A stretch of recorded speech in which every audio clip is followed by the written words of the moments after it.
bastante voz e vez. Ainda estava vindo o Renascimento, onde a ciência já estava imperando.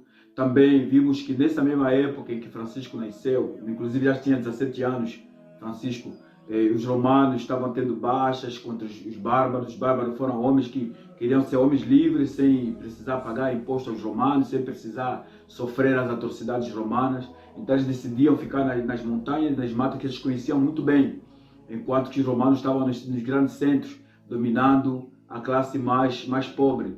Os bárbaros não aceitavam essas atrocidades, tanto os impostos excessivos, e aí então decidiam ficar nas matas, e aí para sobreviver muitas vezes tinham que atacar as caravanas romanas de soldados, não só, até também de comerciantes.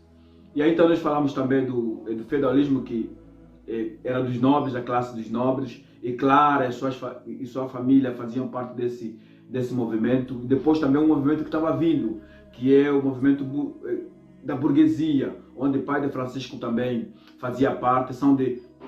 A burguesia era composta de comerciantes, artesãos, inclusive também agricultores. São pessoas que, por darem no duro, eles conseguiam ficar ricos sem precisar dos impostos. Enquanto que o feudalismo, eles eram reis, eram daquela classe de nobreza que só dependiam da classe mais baixa para sobreviver, para ter vida luxuosa. Enquanto que a burguesia estava se firmando e se enriquecendo pelo suor do seu trabalho. E a burguesia também, naquela época, eu estava vendo alguns livros que eles diziam que eles eram mais ricos, autênticos, por eles terem a sua riqueza a partir do zero. E isso eles, de quanto em vez, jogavam piada a essa classe de nobres, dizendo que eram sanguessugas, eles só dependiam do esforço dessas pessoas burguesas. Por isso, mais tarde, se a gente vê bem na história, a burguesia depois se firmou muito, e os nobres tinham que, de quanto em vez, fugir, enquanto como a gente já viu, as pequenas guerras que teve.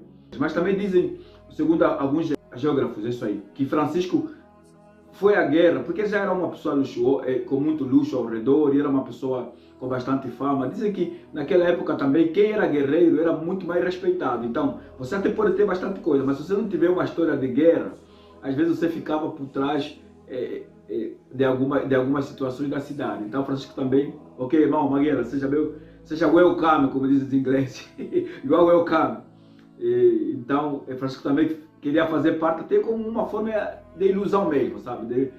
De ritual, para ser alguém muito bem respeitado na época. Com riqueza e sendo guerreiro, você fica no apogeu da cidade. Então, justamente isso aí. Depois veio Clara, que nasceu 12 anos depois de Francisco, uma mulher que bonita. Dizem que Francisco não tinha uma aparência muito agradável, então, só que o dinheiro falava mais alto e ele ficou famoso no bairro. Uma mulher muito bonita, segundo as biografias, muito bonita, loira, e de uma classe nobre. Ela nasceu no meio, olha, que não tinha por que ela querer abraçar a pobreza, né? Então, mas ela foi uma mulher que já fazia caridade. Isso foi a nossa cronologia. E hoje então nós vamos terminar a nossa cronologia, e depois a gente então fazermos darmos o segundo passo da nossa caminhada franciscana. Eu vou aqui apresentar muito rápido, porque eu tenho muito pouco tempo, e o nosso irmão guardião está aí, atento. Eu não vou extrapolar não. Então, no dia 16 de abril, Francisco recebe como companheiro Frei Bernardo de Quintavalle e Frei Pedro Catani. E no dia 23 do mesmo mês, Francisco recebe o Frei Egídio. É um frei bem famoso, a gente com certeza vamos falar sobre ele. Foi neste ano que houve as primeiras missões e novos companheiros na vida franciscana. Olha que nós já estamos falando que Francisco era eremita, e depois ele deu conta que a vida dele era uma vida com bastante luz, em que as pessoas que o chamavam de louco começaram a chegar. Foi então que ele abandonou a vida eremítica para fazer uma ordem que ele antes não sabia que seria uma ordem tão grande. Em 1209, a Porcíncula pertencia aos beneditinos, e eles alugaram por um preço simbólico a Francisco. Opa, o nosso irmão vai compartilhar.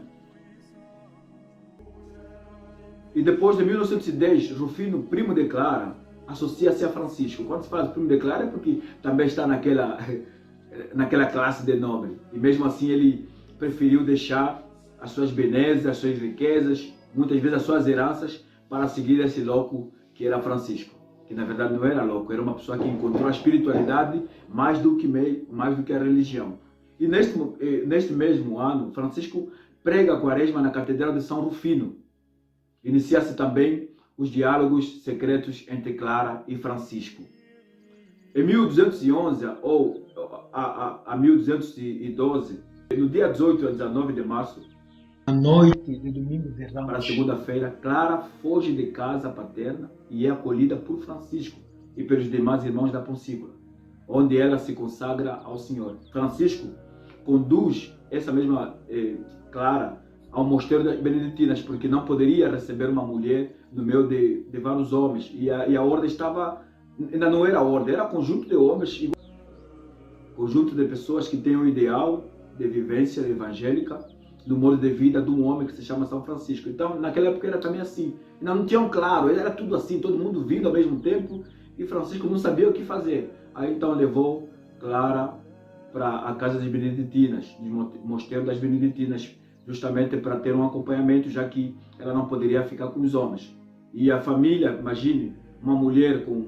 E as mulheres naquele tempo eram muito bem conservadas para futuros casamentos que já os tios e as famílias viam, né? Com o rei Flano e o príncipe X. Então, uma mulher bonita sair, morar no meio de pessoas praticamente como se fossem mendigos, isso era um choque. E Francisco, sabendo que ela tinha uma vocação a isso, não desprezou, não negou, mas levou ela para fazer uma caminhada às Beneditinas. E as mulheres naquele tempo eram também respeitadas por serem mulheres de Deus. Aí então Clarice, a Clara teve um respaldo, teve segurança em estar lá. E Francisco sabia disso, dessa segurança de Clara. 15 dias depois da fuga de Clara, em 4 de abril, Francisco recebe a irmã de Clara, chamada Inês. Também tem umas cartas bonitas que elas trocam entre elas, pô, bonita pra caramba. Talvez a gente vai ter oportunidade de ver essas cartas. Inclusive eu vou tentar, se der tempo, começar com a carta do Frei Leão. São documentos, são orações, são textos bastante bonitos para a gente também aproveitar e botar aqui na nossa formação. E em 1213, no dia 8 de maio, um senhor chamado Orlando Catani, ele é conde, né? É também esses nobres aí, oferece Francisco o Monte Alverne. Eu acho que também mandei uma foto do Monte Alverne, para servir como eremitério. Os frades menores, exatamente, é também um símbolo franciscano, sabe? Os frades menores, em qualquer lugar que eles vão, sempre botam as suas capelas como Monte Alverne. E quem sabe, a gente pode fazer um projeto com esse nome. Eu acho que é um nome muito bonito e tem uma história bastante bonita também. Só que não vamos aqui apresentar. Em 1213, 1215, Francisco dirige-se a Marrocos para pregar aos sarracenos, que são muçulmanos. E a gente vê as terras santas. É todo um contexto que depois, no conteúdo que nós vamos apresentar aqui, as próximas vezes, a gente vai falar, vamos falar concretamente sobre essas guerras, sabe? Vamos falar com bastante propriedade. Agora é só mesmo a cronologia, então vamos passar por cima, superficialmente. Mas nessa viagem aos sarracenos, Francisco, ao chegar na Espanha, ele adoece e precisou voltar à Itália. Sobre essa doença de Francisco, ele era uma pessoa muito radical, muito radical. Jejum, sabe? Passava muito tempo sem comer. Ele era mais homem de oração mesmo, então isso aí estava debilitando a sua saúde, segundo alguns livros. Foi também nesta época que Tomás de Celano é recebido como muitos outros frades que se tornaram frades letrados à ordem, entendeu? As pessoas antes eram pessoas muito simples, mas agora, a partir desse ano, começaram a vir pessoas inteligentes, pessoas que já tinham formação, inclusive até Santo Antônio. A gente vamos ver que ele também entra nessa época, né? Em 1215, no Concílio IV de Latrão, eles proíbem a criação de novas regras monásticas. E todos deveriam seguir a regra de São Bento, porque já era uma vida que existia na época. E isso para Clara, preocupava-se porque, de acordo com esta regra, os mosteiros deveriam ter propriedades. Só que Clara não queria ter nada próprio. Isso dificultava até a caminhada de Clara em relação à vida francisclariana, né, digamos assim. E Clara, em 1216, Clara obteve ao Papa Inocêncio III o privilégio da pobreza. Ela conseguiu. E segundo o qual ninguém poderia obrigar as irmãs a possuir rendas e propriedades. Um ano depois ela conseguiu. Em 1217, em 5 de maio, houve então um capítulo geral na Pulsícula. A ordem é estruturada em províncias. Depois a gente vai falar sobre essas divisões provinciais. Nesta data, teve também primeira missão além dos Alpes, além do mar. Frei Egídio, por exemplo, ele vai para Tunis. Frei Elias para a Síria. Francisco, ele pretendia viajar para a França, mas o cardeal desaconselha-o a esta viagem. Em 1219 a 1220, Francisco alcança a Terra Santa durante a Quinta Cruzada, quando prega ao sultão Malak al-Kamil, é o nome desse sultão. Em 1220, em janeiro, houve então o martírio dos 5 frades que foram para Marrocos. Em 1220 ainda, Ugolino dei Conte, bispo cardeal de Ostia, torna-se o primeiro protetor representando seus interesses na corte papal. Foi, portanto, quando precisávamos, para reconhecer a regra, tínhamos que ter alguém em frente. E esse Ugolino estava em frente a tudo isso aí, para não achar que nós somos loucos, né? Para não achar que os franciscanos na época eram loucos, tinha que ter alguém lá dentro. E esse Ugolino fez essa ponte. Ugolino. Em 1222, 15 de agosto, na Praça de Bolonha, Francisco faz seu sermão. Em 1223, 29 de novembro, aprovação formal da regra de Francisco. E quem aprovou essa regra foi o Papa Honório III. Em 1223, no dia 24 a 25 de dezembro, Francisco celebra o Natal em Grécia. Essa prática de botar presépio em casas, presépio em igrejas, foi a partir de Francisco. Francisco foi a primeira pessoa que queria representar o presépio de Natal assim, numa forma humana. Ele apresentou na sua cidade uma forma humana, chamou as pessoas e fizeram essa representação. A partir dali, o pessoal gostou dessa representação e até hoje nós colocamos presépios em nossas igrejas, em nossas casas. Foi Francisco quem inventou. Isso em 1223, no dia 24 a 25. Já em 1223, ainda, em 1224, Francisco nomeia o Frei Antônio de Pádua para ensinar teologia a seus frades, sem esquecer o espírito de oração. É isso que Francisco aconselha a seus frades. Vocês podem ser intelectuais, vocês podem saber, vocês podem ser ordenados, vocês podem ter o dom da pregação, mas quando você é frade, o teu espírito de humildade, o espírito de obediência e de oração não pode esquecer jamais. Isso já aconteceu no tempo de Francisco, em 1223. O nosso frei, ou o nosso irmão Antônio, e outros também que foram entrando, que já eram sacerdotes.